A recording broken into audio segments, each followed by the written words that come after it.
Bonjour, je suis Victorine Perdereau, coach de vie, et voici mon index ABC.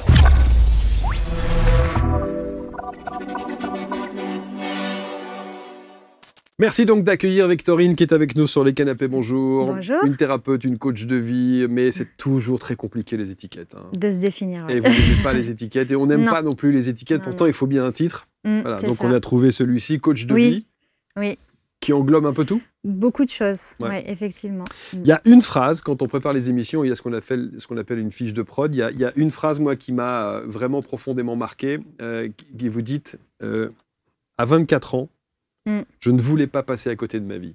Oui. Vous aviez le sentiment de passer à côté de votre vie? Oui, complètement, oui. Oui. En fait, ça a été, à travers mon parcours, voilà, ça a été vraiment un éveil, en fait, de vouloir faire autre chose, en final. Parce que vous étiez dans un domaine Rien à voir. Strictement rien à voir Rien avec ce à que voir. vous faites aujourd'hui, Non, le luxe ouais. en plus. Oui, dans le marketing, Dans le merchandising marketing de du luxe. J'ai travaillé dans des grandes entreprises, enfin des grandes maisons de luxe. Et en fait, c'est quand c'est un peu comme une révélation. Vous savez, on vous dit, j'ai fait une école de commerce, on nous dit, voilà, il faut le Graal du CDI, qu'après tout ira bien dans la vie, tout sera posé, etc. Et moi, quand je me suis retrouvée derrière un bureau, franchement, j'avais pas de sens, quoi. Je trouvais pas le sens dans ma vie. Alors que la voie était toute tracée. Et oui, c'est ça. Et c'est vrai qu'à 24 ans, voilà, c'est un peu cette révélation de qu'est-ce que je veux faire dans ma vie, en fait. Qu'est-ce que j'aime, revenir sur mes valeurs, sur mes passions, sur qu'est-ce qui m'anime, surtout. Alors, vous savez que dans cette émission, dans toutes les émissions qu'on présente sur ABC, je pousse un petit peu les choses. Oui. Et j'ai souvent tendance à challenger un peu ceux et celles qui sont là. La question qu'on peut se poser, vous êtes jeune, alors la question qu'on peut se poser, comment être aussi jeune et se dire coach de vie? Coach de vie, par définition, on imagine toujours quelqu'un qui a un certain background, qui a une histoire de vie, qui a une expérience, etc. etc. Qu'est-ce que vous pouvez répondre à cette petite et gentille injonction? Avec cette question, honnêtement, j'ai eu beaucoup ces soucis souvent, quand on est un thérapeute, on passe par les syndromes de l'imposteur, de est-ce que je me sens légitime de faire ça? Et en fait, au fur et à mesure, c'est avec l'expérience et le retour des personnes que j'ai accompagnées, c'est eux, en fait, qui m'ont décrit, qui m'ont vraiment dit, mais tu fais plus que du sport, de l'activité physique, il y a quelque chose, en fait, il y a un accompagnement derrière. Qui légitime? Qui légitime, du coup, ma position. Votre position. Ouais. Et mais vous aviez besoin d'avoir cette légitimité? Ouais.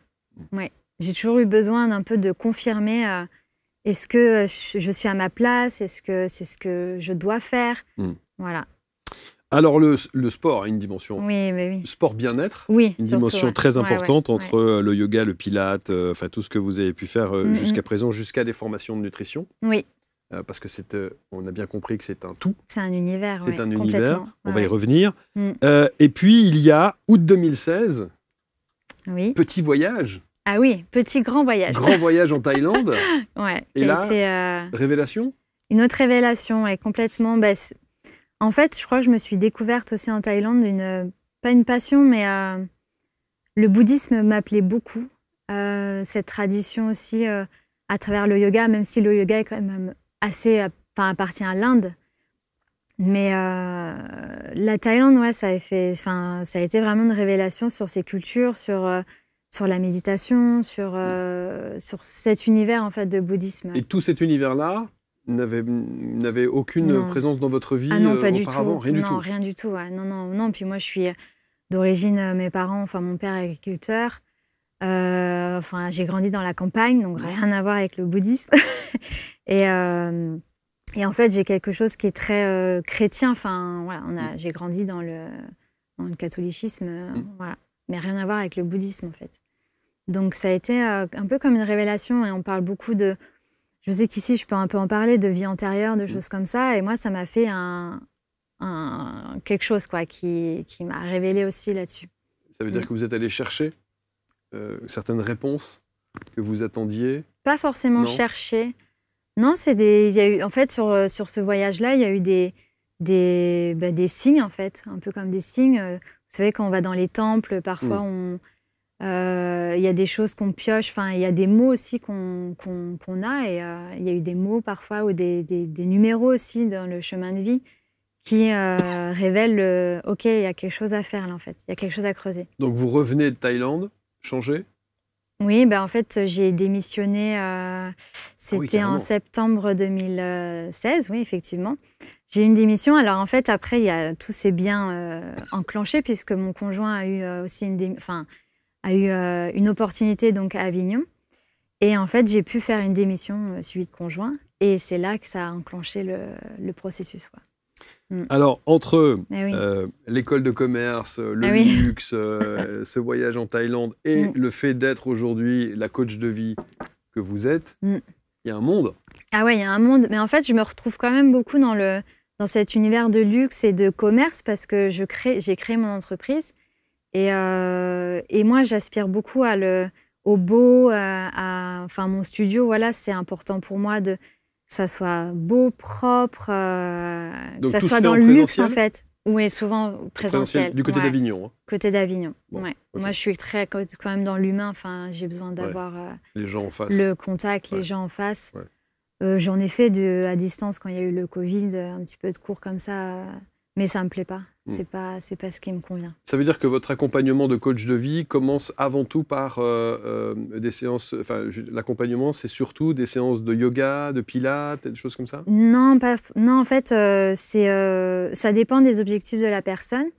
Et après, je fais souvent un bilan et on en discute de qu'est-ce qu'elle veut en fait cette personne-là.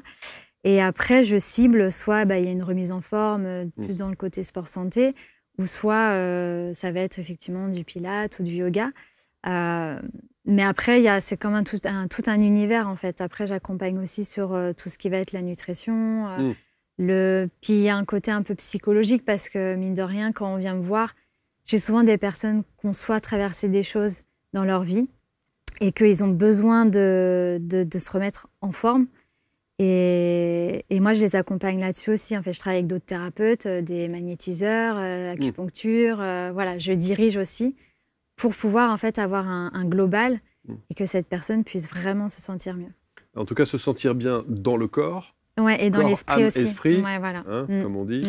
Et ça veut dire que ce que vous ne pouvez pas vous faire de votre côté, vous pouvez c'est ça. orienter bien sûr, chez d'autres thérapeutes, praticiens et autres. Ah oui, complètement. Ouais. Qu'est-ce que vous êtes allé chercher chez vous pour être la coach que vous êtes aujourd'hui, alors pour le coup? Qu'est-ce que je suis allée chercher chez moi? Est-ce que vous avez, je ne sais pas, essayé de comprendre qui vous étiez? On dit que tout bon thérapeute commence d'abord par lui-même. Ah oui. Oh, moi, j'en ai fait des choses. Franchement, j'ai essayé plein de choses. Pour moi, après, parce que quand j'entendais, tiens, j'ai vu un tel, etc., j'essaye. Il y a des choses où ça ne m'a pas trop marqué, d'autres oui, surtout l'acupuncture, par exemple. Ça, je trouve que c'est incroyable quand même comme médecine. Après, je crois beaucoup aussi en l'ostéopathie. Magnétiseurs. Les magnétiseurs, enfin voilà, ils ont des choses aussi extraordinaires. Enfin, ils font des choses aussi extraordinaires. Mais en fait, moi, à chaque rencontre, ça me fait travailler sur quelque chose aussi. Donc c'est ça, et je le dis aussi aux personnes que j'ai en cours, c'est que c'est un échange. C'est pas juste je donne, je leur fais comprendre qu'ils me donnent aussi.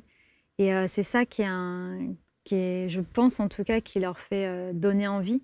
C'est qu'il y a vraiment un échange, que je leur montre aussi que je suis vulnérable et qu'ils peuvent se confier en fait aussi à moi. Ce qui est toujours intéressant, c'est d'entendre un thérapeute dire qu'il est conscient de sa dimension vulnérable. Ah oui, complètement, oui. Et oui. Mais en plus, c'est pas facile parce qu'on a un peu tendance à vouloir être toujours au top, tout ça, etc. Et en fait, non, en se montrant, je trouve, vulnérable, il y a des choses qui se débloquent aussi chez eux et qu'ils peuvent se dire, OK, je peux me montrer comme je suis. Et moi, j'aime bien, en fait, quand j'ai une personne que j'accompagne qui ouvre la porte, lui dire, là, il n'y a plus de masque, il n'y a plus rien, il n'y a plus de responsabilité, c'est je veux te voir toi, en fait. Qu'est-ce qu'il y a, en fait, voilà, dans son histoire. Qui sont les gens que vous accompagnez? De tout. J'ai principalement une clientèle féminine, beaucoup, mais j'ai des hommes aussi, et c'est souvent des personnes qui sont un peu plus de 40 ans, 40, 60 ans. Après, ça dépend parce que aussi j'ai une particularité, j'accompagne les femmes enceintes. Donc toute cette partie en fait de la périnatalité sur la femme enceinte, après accouchement, voilà, j'encadre vraiment cette personne-là. Et j'ai aussi les seniors. Et les seniors, je trouve ça, moi j'adore aller les voir. C'est un échange en fait. On fait un peu de gym, tout ça, et puis et j'aime bien qu'ils me racontent leurs histoires. Qui viennent se confier, se libérer aussi même parfois. Ouais, complètement. Mais ça veut dire que si il y avait une colonne vertébrale, si je puis dire, de votre accompagnement en tant que coach de vie, ça passe d'abord par le corps. Ouais, c'est ça. C'est le corps d'abord. C'est le corps d'abord. C'est l'expérience, c'est le corps, ouais. Et en fait, après, il y a des choses qui se débloquent. J'ai déjà eu des personnes en cours, rien à voir, je leur faisais une séance un peu cardio, etc. Enfin, une personne dans ces cas-là. Et elle s'est mise à pleurer, en fait. Mais pleurer. Et après, on en a discuté. Elle m'a dit, mais j'ai une libération, en fait. Ça m'a fait du bien de me sentir, de bouger mon corps. Et c'est ce qu'on dit aussi dans pas mal de choses dans la spiritualité, c'est qu'on doit bouger et ça nous fait libérer aussi des choses. Ouais. En tout cas, c'est bon. Alors, il faut évidemment descendre du côté d'Avignon. Oui, c'est ça. C'est obligatoire. Peut-être que vous serez amené un jour à organiser des choses un petit peu partout. Peut-être, bon. Vous êtes maman? Oui, jeune maman. Jeune maman, évidemment, vous avez un petit garçon de 2 ans. Oui. Et c'est vrai que là aussi, la vision de la vie que vous devez avoir, comparée à celle que vous aviez dans votre enfance, avec tout ce que vous savez, toute cette remise en question, tout cet éveil. Ah oui, complètement. Tout cet éveil que vous avez pu vivre. Je pense que plus l'arrivée d'un bébé, ça change évidemment beaucoup de choses. Ça change beaucoup de choses, effectivement. Puis moi, je suis contente aujourd'hui de lui transmettre aussi certaines choses. C'est vrai que je suis une maman qui va chanter des mantras pour l'endormir. Je tiens à garder en fait tout ce que j'ai pu apprendre aussi dans cette sphère-là, à lui transmettre pour lui, en fait, parce que je trouve que les enfants aujourd'hui sont quand même assez éveillés. Et mon fils, en tout cas, il a une certaine sensibilité. Donc, c'est important pour moi de garder tout ça aussi. Est-ce que l'éveil que vous avez vécu lorsque vous êtes allé en Thaïlande, est-ce que vous avez envie de l'approfondir? Est-ce que vous avez cherché à l'approfondir un peu plus, oui, j'ai approfondi. À la développer encore davantage? Oui, carrément. En fait, à partir de la Thaïlande, c'est là où tout s'est lancé aussi. Quand j'ai démissionné, quand j'ai vraiment travaillé sur moi, on appelle ça ce développement personnel. J'ai étudié beaucoup de livres, Tony Robbins, Miracle Morning, enfin toutes ces choses-là, il y a 10 ans déjà maintenant, qui m'ont permis de me recentrer, de voir c'était quoi ma mission de vie, qu'est-ce que je voulais faire. Moi, j'ai toujours aimé en fait enseigner aussi, j'aime bien transmettre. Donc, pour moi, c'était important d'avoir cette dimension-là. Après, dans quoi? Je ne savais pas trop, mais j'ai toujours été aussi sportive. Et j'aimais bien passer par faire une activité physique. Et après, je suis quelqu'un qui s'intéresse beaucoup aussi au corps. J'adore étudier, j'ai beaucoup de livres chez moi. Et dès que j'ai un sujet qui me passionne, je vais acheter 10 bouquins. Et voilà, ça, c'est ma particularité. Et c'est vrai que je suis aussi tenace. Donc, quand j'ai une idée en tête, je veux la faire. Et en fait, j'ai poursuivi dans cette voie-là. Je me dis, OK, je vais me lancer là-dedans, on verra. Puis au final, j'ai fait formation, brevet d'État. Et puis en fait, au fur et à mesure, je me dis, je vais me lancer un peu plus sur la femme enceinte, parce qu'à l'époque, on ne les accompagnait pas non plus sur une remise en forme, alors que c'est hyper important. Et puis, formation après en pilates. En yoga, là, le yoga aussi s'est révélé à moi, puisque à Avignon, j'ai fait la rencontre d'enseignants. Et ils m'ont pris sous leur bras, en fait, voilà, et ils m'ont dit, on va te former. Et ça, c'est assez révélateur, en fait, dans le yoga. On nous dit que quand l'élève est prêt, le maître arrive. Et j'ai vraiment eu ça. Et en fait, ça a été aussi une révélation sur le yoga, parce que je sentais que quand je pratiquais, c'était comme si c'était déjà là, en fait.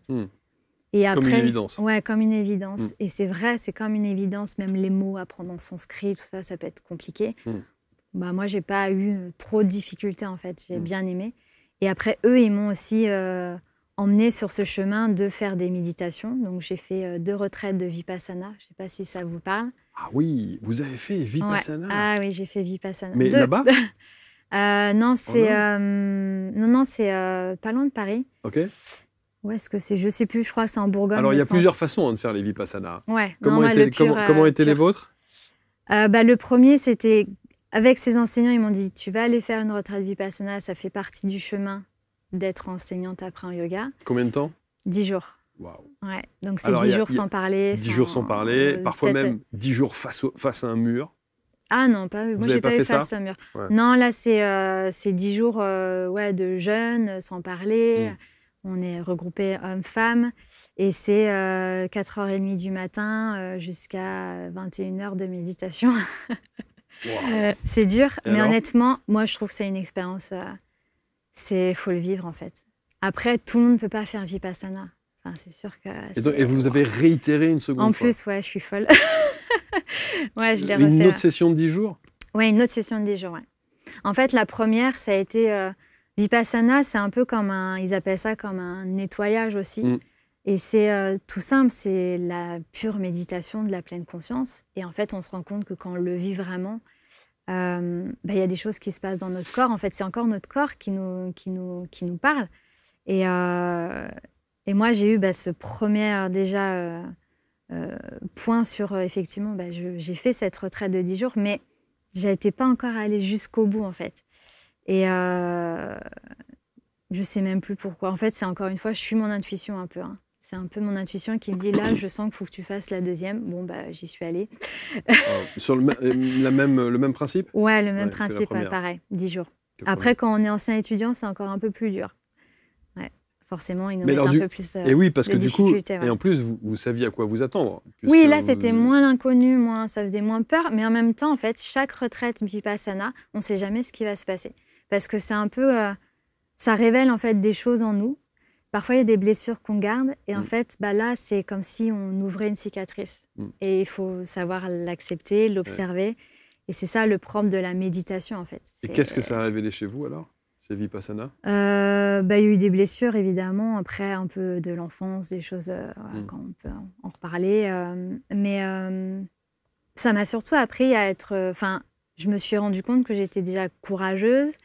Parce que c'est vrai que c'est pas facile. Ah non, vraiment, c'est pas facile du tout. Oui, ça secoue, il y en a au bout de 2 jours, ils partent. Bien sûr. Et c'est une transformation. Je sais, franchement, c'est indescriptible. Vous aviez votre petit garçon ou pas? Non. Non, parce que là, je pense que c'est compliqué encore. Là, 10 jours avec son petit et tout, c'est toujours... là, c'est un peu plus compliqué pour le coup. Ouais, là, je me sens pas de le refaire. Là, non. Mais je suis pas fermée. Parce que je sais que c'est vraiment une expérience de vie, vraiment. Et par contre, ça peut être dur aussi de revenir à la réalité. Hein. Alors, comment s'est passé ce retour à la réalité alors pour le coup quand vous reprenez, c'est dur. Ne serait-ce que reparler, non mais ne serait-ce que reparler au bout de 10 jours. C'est très dur. Moi, j'ai eu des migraines de reparler. Parce qu'on se rend compte que parler, c'est un effort. Ouais. C'est fou, ça. C'est fou. C'est vraiment... C'est-à-dire que quand vous rentrez dans le lieu, bonjour, vous parlez. Ah oui, évidemment. On parle un petit peu. Oui, on parle. Et on vous dit à un moment donné, top départ. Ah oui, top départ. On parle plus, fini. Et puis, on n'a pas le droit de se regarder, pas le droit de... Il n'y a aucune communication, en fait. Et combien de personnes il y avait dans le lieu? Oh, c'est une centaine. Ouais. 50 femmes, 50 hommes à peu près, Silence total. Silence total. Juste avec soi-même. Petit déjeuner, dîner, silence total. Ouais. Personne ne... C'est pure méditation. Mais ça veut dire que non, mais quand vous mangez avec moines, les gens... Quoi. Ah, on se regarde pas, on mange en silence. Comme ça, le nez dans votre assiette. Ouais, tout à fait. Ouais. Ouais, c'est une expérience. Ouais, c'est une expérience, ouais. Mais après, j'en ai gardé des choses. C'est vrai que je passe un peu pour l'extraterrestre parfois, mais j'ai gardé des choses que, par exemple, pour moi, manger, quand on mange, par exemple, on est censé manger en conscience et qu'on sait que c'est toujours mieux pour son corps aussi de savoir, de ne pas être justement avec la télé, le machin, le portable. En fait, là, on ne mange pas, on remplit. Et en fait, quand on se rend compte aussi que quand on mange en pleine conscience, déjà, on a moins faim. On mange moins assez en quantité. Enfin, il y a vraiment quelque chose qui se passe aussi. Ouais. Donc, quand on vous sert, vous pouvez même pas dire merci. Non.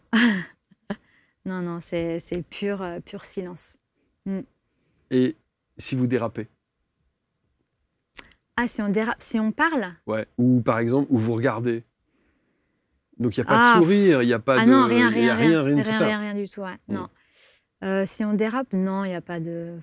oui, voilà, enfin, on vous dit rien de particulier, non, mais enfin, on joue le jeu, quoi. On joue le jeu. Non, oui, non, en général, les personnes qui sont prêtes à faire un Vipassana, elles savent quand même à quoi s'attendre. Et c'est bizarre parce que c'est vrai que quand on l'a vécu, on a envie de le refaire, alors qu'on sait que c'est dur. Mais surtout 10 jours. Ouais. Ah oui, 10 jours. Une semaine encore, bon. Ouais. 10 jours, et puis il y a un processus, en fait, pendant ces 10 jours. Hein. Il y a vraiment un processus où on nous amène sur différentes techniques de méditation. Puis on sent, en fait, dans le corps aussi que ça devient dur parce qu'il y a forcément jeûne. Enfin, il y a quelque chose, voilà. La nutrition. Oui. Donc, vous êtes formé à nutrition santé holistique. Et vous êtes toujours en cours de formation? En fait, j'ai fait 2 ans de formation en naturopathie. Parce que ça m'a toujours passionné aussi, la nutrition.